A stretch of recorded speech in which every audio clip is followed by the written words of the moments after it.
आज की वीडियो आप सबके लिए बेहद खास होने वाली है, क्योंकि आज हम आपको श्री गुरु नानक देव जी की कलयुग और नारद मुनि से हुई एक अद्भुत मुलाकात के बारे में बताएंगे। एक ऐसी मुलाकात जिसने हिंदू और सिख धर्म के ढेरों राज खोल दिए। क्यों नारद मुनि ने गुरु जी से कहा कि आपने ही ब्रह्मा को ज्ञान दिया जिससे वो दुनिया की रचना कर पाए। क्यों नारद मुनि ने कहा गुरु जी आपने ही वेदों की रचना की। क्यों नारद मुनि कलयुग के पीछे छिपकर गुरु जी से मिलने आया। वीडियो में हम आपको ये भी बताएंगे कि आखिर क्यों कलयुग एक स्त्री का रूप धारण करके गुरु जी पर हमला करने आया। क्या वो ऐसा करने में कामयाब हो पाया। ये सब जानने के लिए इस वीडियो को एंड तक देखें, क्योंकि वीडियो के एंड में हम आपको श्री हरमंदिर साहिब से जुड़ी बेहद ही रहस्यमयी बात बताएंगे, जिसकी गुरु नानक देव जी ने कई साल पहले ही भविष्यवाणी की थी। वीडियो बहुत इंटरेस्टिंग होने वाली है, सो वीडियो को पूरा देखें और ज्यादा से ज्यादा लोगों में शेयर करें। तो आइए शुरू करें आज की ये वीडियो।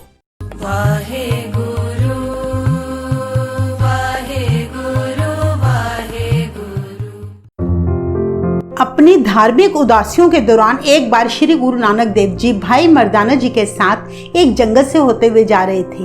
अक्सर भाई मर्दाना जी रास्ते में गुरु जी से मासूमियत भरे ढेरों प्रश्न पूछा करते और गुरु जी बड़े प्यार से उनके हर सवाल का उत्तर दिया करते। कहते हैं चलते चलते तब भाई मर्दाना जी ने पूछा, हे गुरु जी, मुझे कई बार शक होता है कि कहीं आप ही प्रभु तो नहीं। मुझे आप में और प्रभु में कोई फर्क नहीं लगता। गुरुजी मुस्कुराकर बोले, मर्दानिया इस तरह की बातें ना कर और मेरे पीछे चुपचाप चलता रहे। कहते हैं जब चलते चलते 3 घंटे बीत गए तो गुरुजी बोले, मर्दानिया वो देख सामने एक कितनी बड़ी बला चली आ रही है। इसका तो बहुत ही भयानक रूप है। इसके डरावने अंग देखकर कोई भी डर सकता है। इतनी डरावनी बला देखकर और गुरुजी की बातें सुनकर भाई मर्दाना जी बोले, फिर हम गुरुजी आगे क्यों बढ़ते जा रहे हैं, यहीं से वापस क्यों नहीं मुड़ जाते। इतना कहकर वे डर के मारे गुरुजी के पीछे छिप गए। उन्हें बेहद घबराए हुए देखकर गुरुजी बोले, अगर हम पीछे मुड़े तो भी इस बला ने हमें भागने नहीं देना। अब तो हमें इसका डटकर मुकाबला ही करना होगा। तू बस करतार प्रभु का नाम ले, डर मत, प्रभु भली करेगा। ऐसा सुनकर भाई मर्दाना जी को कुछ तसल्ली मिली और फिर वे गुरुजी के साथ आगे बढ़ने लगे। तभी उन्होंने अपने सामने क्या देखा, एक बहुत विशालकाय रूप में भयानक शक्ल धारण किए एक स्त्री खड़ी थी। उसका शरीर काले रंग का था, आंखें बिल्कुल लाल थी और बाल नीले, बड़े बड़े दांत और बड़ा सा मुंह था। ऐसा भयानक रूप था कि सुर असुर भी उसे देखकर कांप जाएं। उस डरावनी स्त्री ने अपने गले में हड्डियों का हार पहन रखा था। उसके हाथों में खून से भरा बर्तन था। ऐसा भयानक रूप देखकर भाई मर्दाना जी बुरी तरह से डरकर गुरुजी के पीछे ही छिपे रहे। जैसे ही वो राक्षस रूपी स्त्री गुरुजी पर हमला करने आगे बढ़ी, तभी गुरु नानक देव जी ने उसके मुंह पर एक डंडा दे मारा, जिसकी बेतहाशा दर्द वो सहन न कर सकी। उसकी आंखों से पानी बह निकला। दर्द से तड़पती हुई जैसे ही वो एक तरफ हटी तो गुरु नानक देव जी ने क्या देखा कि उसके पीछे हाथों में वीणा पकड़े नारद मुनि खड़े थे। ब्रह्मांड के मालिक गुरु नानक देव जी को देखकर नारद मुनि सुध-बुध ही खो बैठे और कितनी देर तक गुरु जी के अनुपम चेहरे को देखते रहे।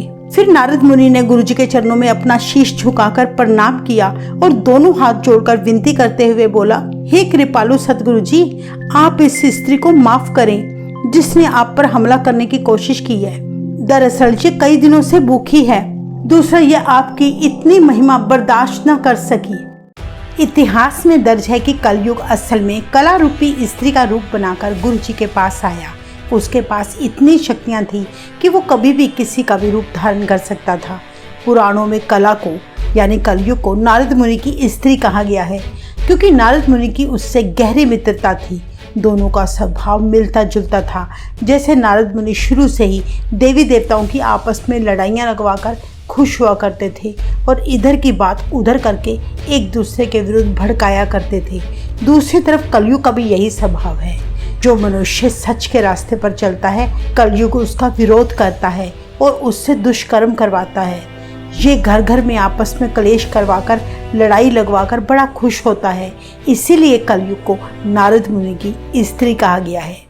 इतिहास में दर्ज है कि कितना ही समय नारद मुनि गुरु जी के आगे हाथ जोड़कर खड़ा रहा और फिर उठकर बोला, हे महाराज, आप धन्य हैं, क्योंकि आपने ही ब्रह्मा को अपना असली रूप दिखाकर ज्ञान दिया था। फिर ब्रह्मा ने वही ज्ञान वेदों में लिखा और इस सृष्टि की रचना की। हे महाराज, वो आप ही हैं जिन्होंने ऋषि व्यास को आत्मज्ञान दिया और फिर उसने आपके दिए ज्ञान से वेदों की रचना कर डाली। हे गुरुजी, युगों युगों से आप ही आत्मज्ञान देकर दुनिया को प्रभु भक्ति के रास्ते पर लगाते आ रहे हैं। और अब कलयुग के समय लोग जब बुद्धिहीन होकर विषय विकारों में ग्रस्त होने लगे तो आप खुद धरती पर प्रकट हुए और उन्हें सत्य का रास्ता दिखाया। नारद मुनि ने गुरु नानक देव जी से कहा कि त्रेता युग में भी आपने ही लोगों को भक्ति का सही रास्ता दिखाया।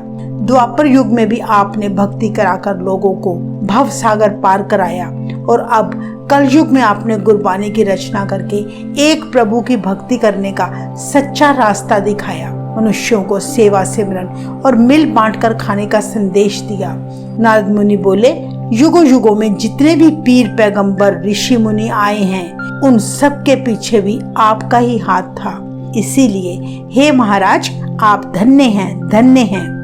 ऐसी बात सुनकर गुरु नानक देव जी बोले, नारद मुनि जी, जितने भी धरती पर ऋषि मुनि हुए हैं सभी धन्य हैं, क्योंकि उन सब ने संसार में रहते हुए भी माया से उपराम होकर प्रभु भक्ति नहीं छोड़ी। और नारद मुनि जी, आप भी धन्य हैं।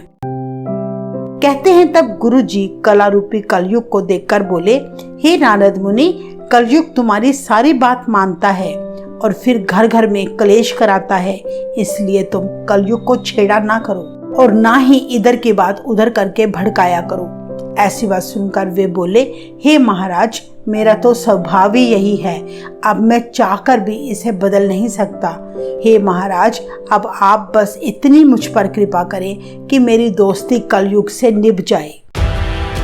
गुरुजी बोले, हे नारद मुनि, हमारी बात अब ध्यान से सुनो। हम जगत में सत्य धर्म का बाग लगा रहे हैं और ये बाग कलयुग को कभी अच्छा नहीं लगना। उसने हमारे इस कार्य में कई प्रकार के विघ्न डालने हैं, पर हमें इस सत्य धर्म के बाग को बचाने के लिए समय समय पर जो भी करना पड़ेगा हम करेंगे। ऐसी बात सुनकर वहां खड़ा कलयुग गुरुजी के चरणों में माथा टेककर बोला, मैंने जो आप पर वार किया उसके लिए मुझे क्षमा करें, क्योंकि मैं आपकी महिमा ना जान सका। मेरी बुद्धि उलट हो गई थी जो मैंने निर्भय होकर आप पर हमला किया। हे प्रभु, क्षमा करना तो आपका शुरू से स्वभाव रहा है। आप महादयालु हैं। आप में और करतार प्रभु में कोई अंतर नहीं। आप मेरी भेंट स्वीकार करके मुझे क्षमा करें। कहते हैं कलयुग ने तब गुरु नानक देव जी को बेशकीमती भेंटे, सोने के मंदिर, रत्न और हीरों से जड़े महल देने चाहे, पर गुरु नानक देव जी ने उसकी एक भी भेंट न स्वीकार की और वचन किया, तेरी भेंटे पाकर मैं माया में ग्रस्त होकर अपने प्रभु से दूर नहीं होना चाहता। इसलिए तेरे द्वारा दिए गए ऐशो राम के सुखों की मुझे जरा से भी लालसा नहीं है।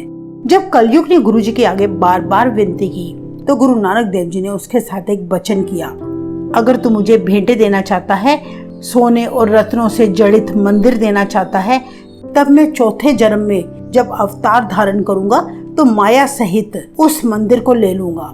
हम आपको बता दें कि गुरु नानक देव जी चौथे जन्म यानी गुरु रामदास जी के बारे में बात कर रहे हैं और जिस सोने और रतन जड़ित मंदिर की बात कर रहे हैं वो है श्री हरमंदिर साहिब, जिसका निर्माण गुरु नानक देव जी के द्वारा कलयुग को दिए गए वचन अनुसार श्री गुरु रामदास जी के समय से ही शुरू हुआ था।